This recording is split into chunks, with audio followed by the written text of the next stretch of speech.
So I've made close to 150 videos on this channel now, and there's one person who I've just spoke about over and over again, and this person is Hamza. And you probably know who Hamza is. You've probably watched his videos before. You may have even watched some of my videos on Hamza, and he is the person that got me onto self-improvement. I owe so much of the happiness that I get now and the way I feel and my progress in self-improvement to Hamza. He was the one that got me onto this train, onto this journey originally, and he has got literally tens of thousands of young men onto self-improvement, on the right track to improving their lives. And I wanted to make this video kind of talking about his journey, how his journey has impacted not only me, but the self-improvement industry as a whole. And I guess we can take some lessons out of Hamza himself as this like observational like project essentially, right? I really just think there's a lot that we as an audience, as people who are on self-improvement together, can learn from Hamza's journey overall. So this video is really just me analyzing Hamza and talking about how he's affected me, how he's affected tens of thousands of young men on self-improvement, got them on self-improvement, and how he's changed the self-improvement industry as a whole. So Hamza really started blowing up in about 2021, in kind of summertime 2021. This is when his channel really exploded onto the scene. But he had been making videos for like a year before this time. He made like his first 100 videos and kind of, they got like barely any views, right? Kind of like this channel. He kind of like made all these videos, made the self-improvement content. It was really authentic. And I actually was introduced to Hamza when he just came up on my feed around this time, around 2021. And that's how long I've sort of like been subscribed to him.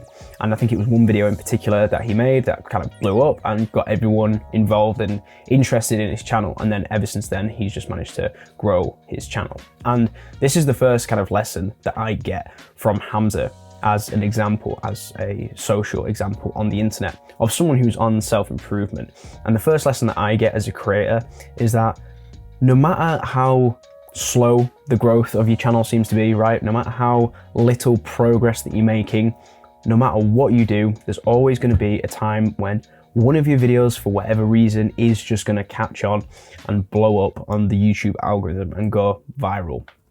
And that could be for the right or the wrong reasons, but that's always been a nice little thing that I've taken away from Hamza and his channel. And if you're a creator too, and you make content for like YouTube or Instagram, and you see like slow growth and you're kind of thinking like, maybe it's not right for me, maybe I shouldn't be doing it. I always like thinking about this example of Hamza because he's been doing YouTube for years. He did YouTube for like over a year before he blew up. So I always like to think of him as a nice lesson, I guess, of what's called latent leverage. So this is the idea that you put loads of work in, a ton of hours into your project, really be passionate about it, really work hard on it, and get like no results back, right? So when you're at the gym, for example, I'll try and relate this to the gym so it kind of comes across to you and you can kind of understand it.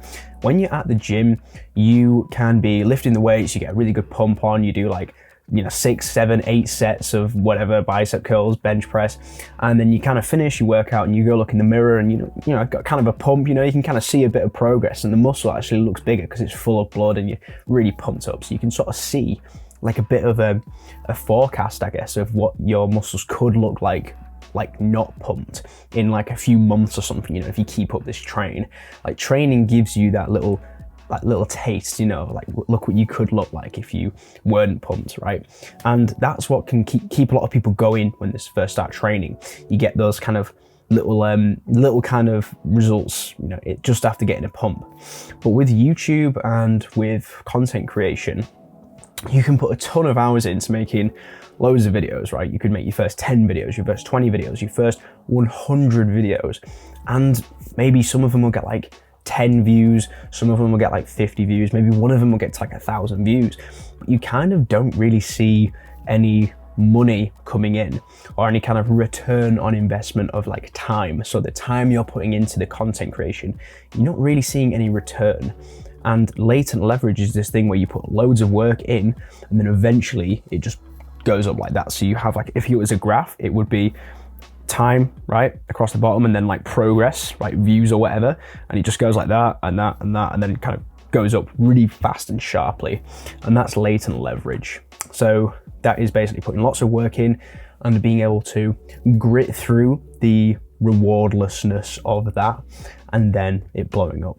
And looking at Hamza's channel, looking at Hamza as a creator, this is really nice for me as a creator, because I get to kind of be a little bit inspired by the fact that he went through the same thing that I'm going through now, in terms of working hard on YouTube, putting lots of effort into self-improvement, video creation, and coming up with ideas and talking, getting better at editing and doing all this stuff, finding time to film, and not really getting a huge amount of reward back. But then it's the latent leverage, that kind of idea that it will pay off eventually. And then moving on to the next thing, I think Hamza did really well, and still does really well, I guess, on his YouTube in kind of the heyday, was the authenticity that came with his YouTube videos. I really felt like when he was making a video, he was really talking to me, and he was really bringing across his ideas to me as a person, rather than speaking to an audience. And that's something that I'm trying to personally take as a lesson from him. Again,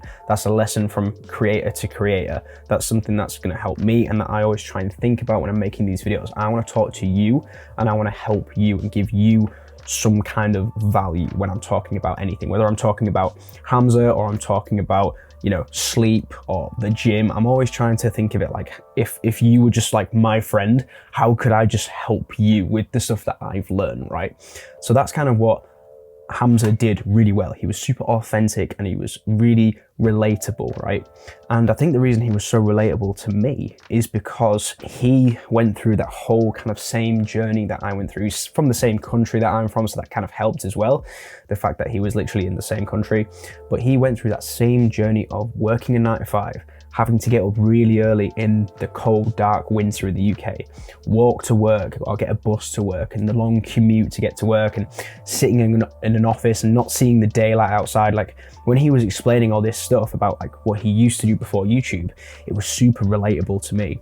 And the fact that he's now successful with YouTube and he's done well, again, it's just more inspiration for other creators. So I think if you're a creator, or you're someone who, you create any kind of content for YouTube or on Instagram or whatever you do, it's really nice to have that kind of role model who is relatable and on the same level as you. And that's what I try and do as well. That bleeds into what I do.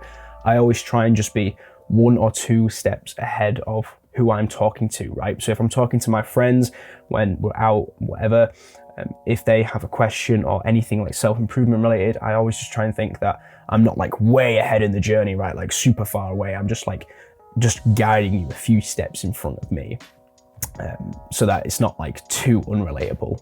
And this is really a huge change for the self-improvement space as a whole, because before I was onto self-improvement, there wasn't really any there was self-improvement YouTubers who were authentic, but they weren't really like mainstream talking about huge like self-improvement, mental health topics. They were all talking about really specific things, so like productivity or making money, like all of these things, and like sleep and stuff and diet.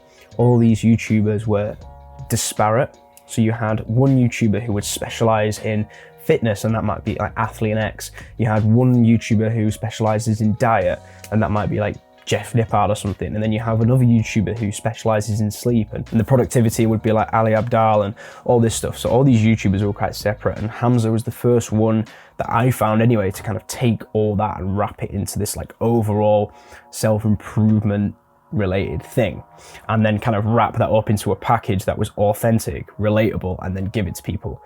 And I think that's something that he did that the self-improvement space on YouTube hadn't seen before, or at least I hadn't seen it, and he was the first one to kind of make that into a big thing. And I think the combination of Hamza being relatable, authentic, and talking about a wide range of self-improvement topics and wrapping it all together with storytelling, I think that is why he was able to change the self-improvement space on YouTube and to bring in so many more people like myself and like other people I know who know him onto self-improvement, right? And that is something that he's done which is obviously an incredible goal. And I'm very thankful for Hamza for getting me onto self-improvement and helping me to, you know, build this YouTube channel. I mean, he was the inspiration behind me building the YouTube channel and to actually sorting out my mental health and sorting out my physique, which when I found Hamza wasn't great. I was skinny fat. I didn't feel confident. I didn't feel like I looked good.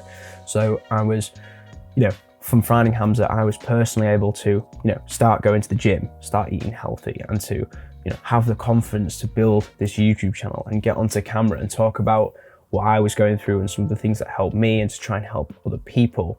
And yeah, so Hamza is responsible for all of that, and I think it's because of the way he's been able to be authentic, relatable, and to talk about self-improvement as a whole topic rather than being super specialized and niched. Because the old school YouTube advice, and whenever you type in like, you know, how to grow a YouTube channel or how to be successful on YouTube, you're always going to get the same person saying you need to pick your niche, right? So pick your niche and have it be your thing that's like super specific, and you just become an expert in like sleep, or you just become an expert in like the carnivore diet or some really niche topic, right? And yeah, you would just like get loads of followers from that area.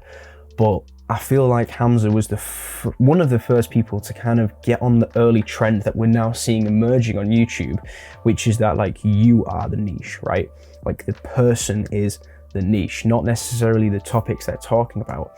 It's them as a person, the insights that they have, the experience that they have, the storytelling that they have, right? We're seeing people like Sam Sulek. If you don't know who he is, you can Google Sam Sulek. He's like this fitness YouTuber, bodybuilder who has just exploded on YouTube, and like his YouTube channel is like grown so fucking fast, it's crazy. And his content is unlike anything that I've seen because it's so authentic, it's barely edited, and it's just super like he is the niche, right? Like Sam Sulek is the niche, not fitness or bodybuilding. And I think that's something that Hamza was able to get onto very early, and I think that's why he saw so much success that he has seen. Obviously, I've spoke about Hamza on the channel before. I did my most popular video was talking about how like what's happened to Hamza, right? Like what's wrong with Hamza, and that video did really well because it was at a time where Hamza had done like a really weird move in his YouTube channel, and I was commenting on it saying that it could be a good move because like the whole idea of YouTube and self-improvement is to self-experiment, right? It's to change, it's to go with the flow and do new things and try out new things, right? If you just stay doing the same thing all the time, then you're never gonna like improve and get anywhere.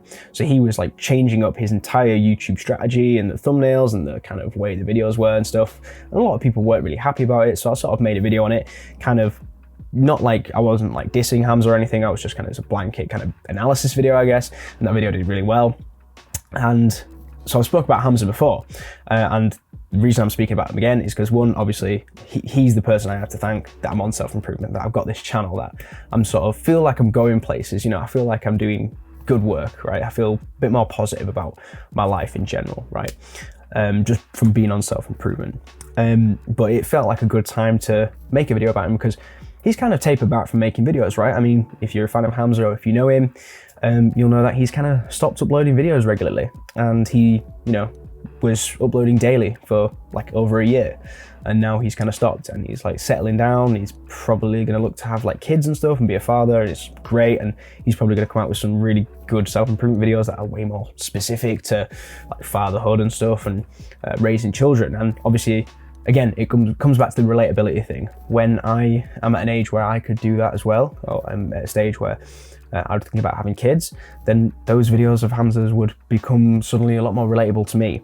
But I'm talking about the videos that were relatable to me was when he was at a similar stage to me, or maybe just a few years ahead of me, or 1 or 2 years ahead of me, right? Where he'd sort of just started seeing some success on YouTube and was talking about the nuances of it, and you know, how to build courses and how to kind of monetize YouTube and grow YouTube channels. And you know, that relatability was something that basically allowed me to go ahead and make this YouTube channel and to feel good about it. So just overall then, a summary, I think Hamza is one of the reasons that the self-improvement space has become so big over the years, right? I really do think that it's Hamza is one of the people that have really driven the self-improvement community and has improved it for the better.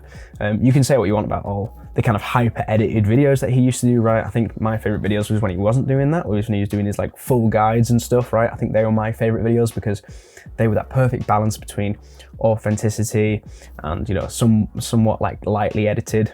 But yeah, the over kind of super edited videos are good for getting new people onto self-improvement, I guess, but then the longer kind of just talking videos and getting a bit more intimate and a bit more authentic was where I thought that was most relatable to me and where I kind of got the most value from his videos. But I guess the lesson with Hamza is really just, if you come from any kind of background, any kind of level in life, right? You could be super poor, you could be in bad shape, you could have really bad mental health. Hamza is this perfect example of someone who didn't get given any kind of money or any kind of special secret or anything like that, didn't buy any like special course. He's just someone who got their head down and improved themselves first, got onto self-improvement and did all the good self-improvement habits that you all know about, and then made something of it, right? He actually created content, he taught people how to do it, he learned how to do it, he read the books, he went to the gym, he actually kept up with his self-improvement stuff, right? And it's so inspirational for me as someone who is passionate about self-improvement and wanting to improve myself and to then teach other people about it. I get so much value from watching someone like Hamza, or just someone like Hamza existing just as an example for me. And that's the lesson I get out of it, is you can come from any background, you can be at any level, and if you just focus on yourself, focus on self-improvement, then you can do great things. You can really get out of the place you're in right now and really achieve your goals. It's like an example that this is possible, this is 100% doable, and it's just great to have that sort of example on the internet. You've obviously got other people as well, it's not just Hamza, you've got people like Iman Gadzi. You can go back and watch Iman's older videos from years ago where he is literally like me, he's just at the gym, right? He doesn't have like loads of money like he does now. So he's a really good example as well. But the reason I've not talked about him in this video and I'm just talking about Hamza is because Hamza is the one that I have been watching for the longest time, put it that way, back when he was around like 30k subscribers. And yeah, he is the guy who got me on self-improvement. I've been watching him for years. And yeah, with the recent stuff he's been putting out there, this just felt like a good time to sort of do a summary kind of analysis video of like what I've learned from Hamza, right? I wanted to do this video for a while and just waiting for the right time really. And this feels like a good time to kind of talk about him and his kind of overall journey and overall impression that I think he's left on the self-improvement community. Right guys, remember, just improve yourself by 1% every day and you will get there. See ya.